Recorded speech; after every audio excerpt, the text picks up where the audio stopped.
Finding clients using ConstructConnect. In this video, I'm going to show you the exact strategy that I use with my clients to help them find projects and clients using ConstructConnect. You don't need to be a tech expert, but you do need to have a solid commercial construction sales strategy to get these opportunities. If you don't know who I am, my name is Daniel Quindamel. I'm a construction consultant and I'm the founder of I Am Builders, and my company is directly responsible for scaling several million-dollar commercial construction companies, and I want to help you do the same thing. So normally I will go into this whole explanation on what ConstructConnect is, how they're getting their leads, where their leads are coming from, all that stuff, but I know you don't care. I know that you care about the leads. So we're going to dive right now into the computer and I'm going to show you the lead strategy that is building million-dollar companies. Let's go. All right, so this is ConstructConnect. ConstructConnect is a lead platform, and what they do is they're going to give you construction data. They're going to give you project information. They're going to give you the contact information, and it's great. All the lead platforms are great. At the end of the day, they all pretty much do the same thing. So one of them is going to say we have more data than the other one, and we've been in business for 120 years or whatever. At the end of the day, they're all the same. I'm not going to say one is better than the other. They all provide construction data, okay? Some GCs and some architecture firms decide to use ConstructConnect because they like the platform. Some use Building Connected, some use Dodge. But today specifically, I'm giving you my lead strategy using ConstructConnect. All right, so the secret in ConstructConnect is gonna be the filters, okay? Because what we want is, we don't want so many jobs. Right now we have 4,700 results. That's too many. We need to filter because at the end of the day, we need to be very selective. Okay, we have a lead platform, right? It's giving us thousands and thousands of opportunities. We're looking for the needles in the haystack. Okay, the good thing is if you don't have any sort of technology, it's going to take you forever to find that needle. But using the filters like a sniper, we're going to go right to the jobs that we need. We're not going to be looking at 4,700 jobs. We're going to be looking at a handful. Okay, I bet that by the time we filter this, we'll probably have 10, 20, 30, maybe less than 100 jobs to look at. And ultimately that's what we want, because at the end of the day, your bottleneck is going to be your ability to estimate. Okay, you can get 4,700 leads, but can you estimate 4,700 jobs? No. So you got to look at the reality of it. How are you estimating these jobs? Are you doing it in-house? Are you outsourcing it to a company like mine where we can do your estimating for you? All right, let's get into the filters. So on the left, you're going to see the filters, and I'm going to quickly go through the important ones because some of them are not that important. All right, so we are going to skip all these. We're not going to do any search, okay? We're not going to do any sort of last updated bid date. Okay, perfect. The first one, the project stage. The project stage is very important because it depends what you're looking for. So if you're a GC, you're often going to be looking for architects, developers, maybe the owners directly when they're in the early stages of the project. One of the strategies we teach in my Construction Sales Academy that I teach GCs is to get involved with projects before there's plans or when they're in the middle of the plans. I have a colleague of mine, Maverick Construction, that one of the things that he does is he goes to architecture firms and he gives them consulting. He plan reviews for them. So he starts identifying all these mistakes, and what naturally happens is they give him the first shot for all the jobs. In a lot of cases, it's a negotiation. There's no bidding. So he's the only guy. So one of the things you want to do is you want to check. So let's say I'm a GC right now. I'm going to check conceptual design, final planning, and then pre-construction and negotiated, right? These are all jobs. Look, you see it's already getting filtered, right? These are all jobs that are in the hands of the architecture firm. The next stage is going to be the bidding. So if you're looking for jobs that are out to bid, this is where you'll select. So if I'm a subcontractor, I'm going to be putting GC bid and sub bidding, and these are the jobs that they're actively getting bids for. Okay. If you're a GC, well, actually, I would leave them both open, and I would leave pre-construction because negotiated, what that means is it's probably going to be a cost plus contract, which means that the general contractor is going to be just getting a percentage of the total construction. So they're not hard bidding, right? They're just providing a budget to the owner. So the job's theirs, right? It's theirs. There's no bidding for it. Here, you're obviously bidding. Post bid, this is going to be if you are a finishes contractor and you're looking for jobs that are already under construction, that maybe they're doing the shell, they're doing the underground, maybe they're doing the concrete and the structure. You can start getting involved with some of the jobs that already went up. As a matter of fact, one of my clients, his name is Steven. He was at a Starbucks once. He was drinking his coffee and he sees us. He remembers in our last coaching call that we talked about jobs that are under construction are great because it proves that GC can take the jobs to bid. They're good salespeople, and they're able to take the job all the way to start. He just walked across the street, met the superintendent. The super gave him the information to talk to the project manager. He went to talk to the project manager, and it turned out that they had a few of these that they were building. So this one, he landed the flooring, and then on the next one, he got a full build out of the interior as a subcontractor. So the point is that don't discard jobs that are under construction already, because there's a good chance that they haven't been awarded yet, especially if you're a subcontractor. Project location. So here you could filter by your city, your zip code. So I'm not gonna filter anything. I'm just gonna leave the whole region open. But here you would put, if you wanna be selective on the radius, you would adjust that here. One of the strategies, remember we're talking about strategy today, is you wanna focus on the project. Obviously has to be relatively near you, but you also want to focus on the contractors near you. So I'll show you in a second how to find the contact information, but you do want to keep that in mind, that your project has to be near you and also your potential client, so you can build that relationship, so you can get the repeat business out of it. All right, next we got project category. So like civil, I'm not going to check that. General, we'll leave all these guys open, and then boom, now it's going to filter down. All right, we unchecked civil. Great. Project type, let's leave those. Let's not put any filters here. Sector, I'm going to put private. A lot of you guys that are watching this are probably on the private side. Now, if you're doing government work, county jobs, things like that, you will put public. If you don't want to do prevailing wages, if you don't want to do government jobs, then you can put private. All right, private to me is the best, because here you can negotiate, you can build relationships with your clients, you can get repeat business. If you're on the government side, then that's fine. It's just a lot more paperwork. It's more logistically difficult to do these projects, but it doesn't mean that you can't do it. I wouldn't do this filter. All these lead companies, lead platforms, ConstructConnect, they try to help you by putting the filters of, like, if I'm looking for drywall, if I'm looking for flooring, but at the end of the day, sometimes it filters too much. So I rather do all my filters and kind of do it a little bit more manual. All right, then we got project value. Here, this one's extremely important. You're gonna see this number drop. Many of you that are watching are likely a small to medium business. Typically, this valuation that we see here where it says project value, that's the valuation to the owner, okay? If you're a subcontractor, you can take about 8 to 10% of this amount, and that will be likely approximately in the ballpark of where your trade might be. That gives you an indication of what your contract value would be. So off of a $13.6 million job, you're looking at $1.3 million, okay? Can you do that job?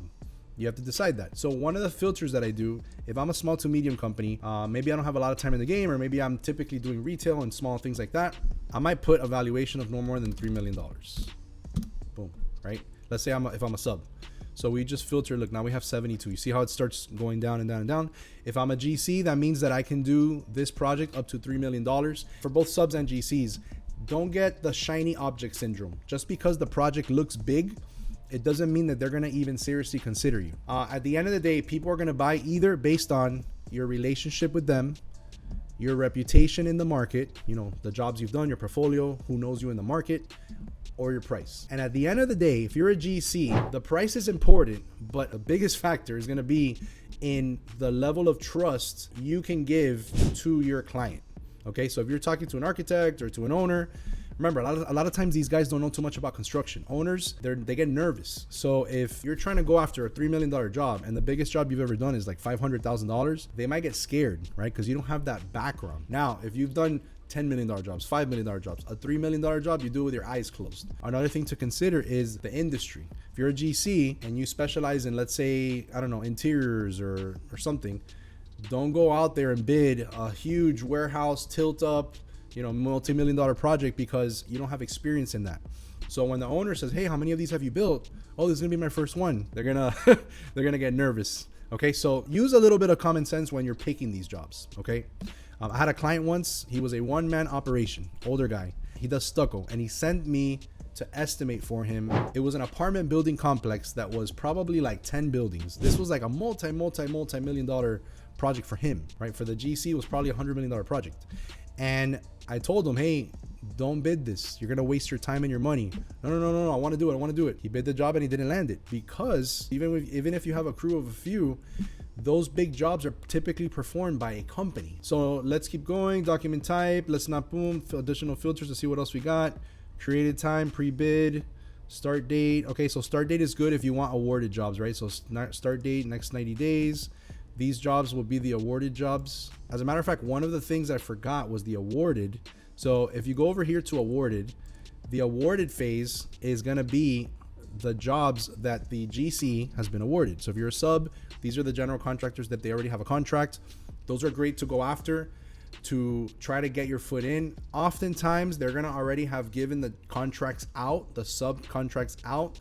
But if you do talk to an awarded contractor, that means that they're good at getting the jobs into construction. They're good salespeople, and those are the people you want to align with. But you can't make your whole bidding process based on awarded, because that's not realistic. You have to bid jobs consistently to build yourself a pipeline, so that 3 to 6 months from now, maybe 8 months from now, you have a bunch of jobs that are all about to hit. So that those are the jobs that you're bidding, and you're helping your GC win those jobs. All right.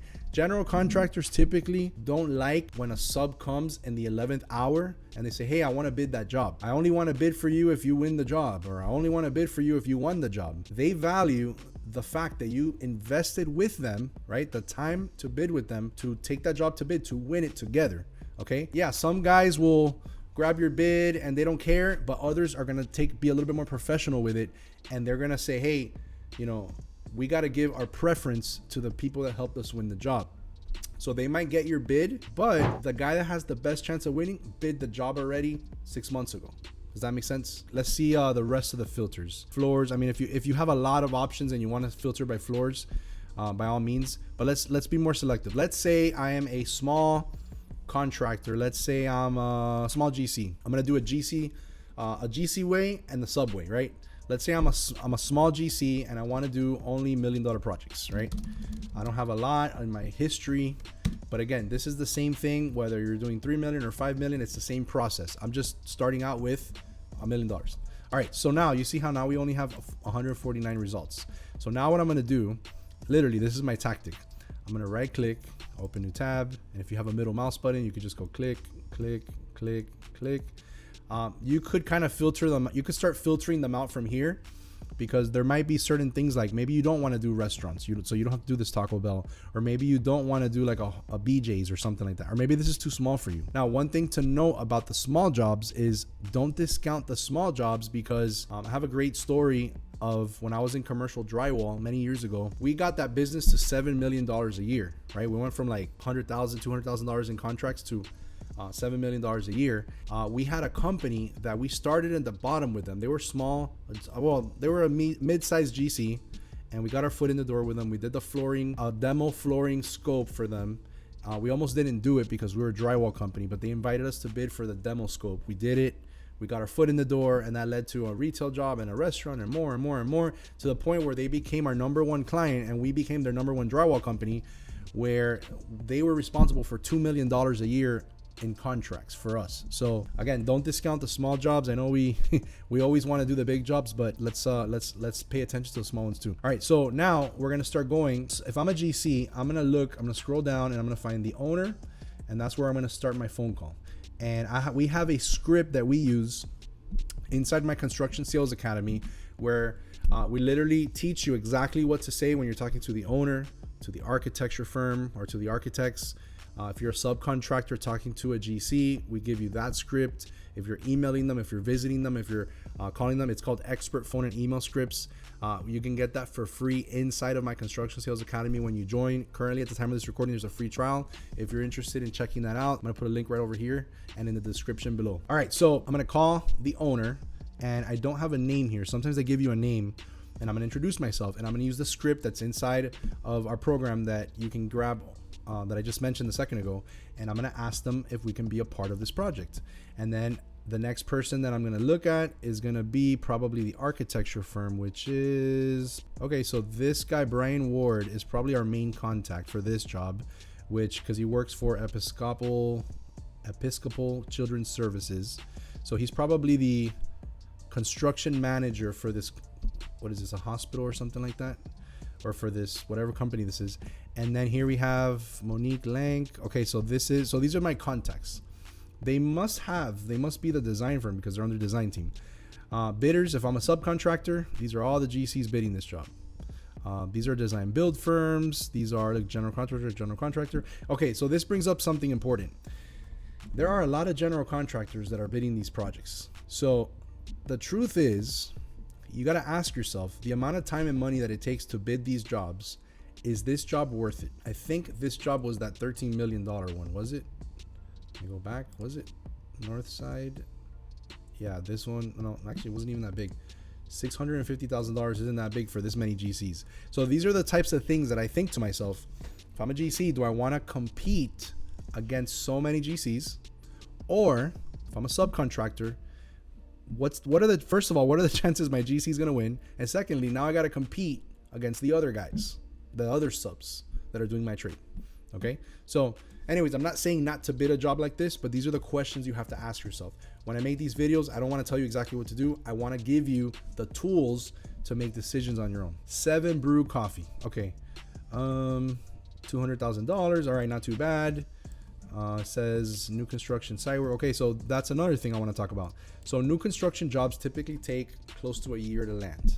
Okay, the reason is they have to. There's a lot more plan review involved. There's typically loans. There are revisions from the architecture firm. Depending on the county, some areas, like for example in California, they take a lot longer to do the plan reviews. Some areas are smaller. They're a little bit more old school. They do things with paper, so they take longer. So it really depends on your county, but typically what holds things back are the permits. Okay, so those are things to consider. New construction is good. They're going to be bigger contract values. This is not a huge contract value for construction, so you could bid it, but just know that you're not going to start that job for a long time.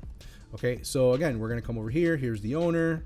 Like the design team, we have the developer. So the developer is likely going to be the one managing the entire project. These platforms tend to attract a lot of out-of-towners because they don't have contractors to do the work. So just keep that in mind. Whenever you're talking to these guys, try to focus your best effort on clients that are local to you, that you can go visit. By local, I mean, you know, I don't know, an hour, 2 hours where you could go drive periodically to visit them. I have a client that he's from New York. He drove 6 hours to meet a client, and he walked out of there with a $2.1 million contract. And it was literally like a Hail Mary. I'm not saying to do that, but he actually took a chance. It was a big job he really wanted.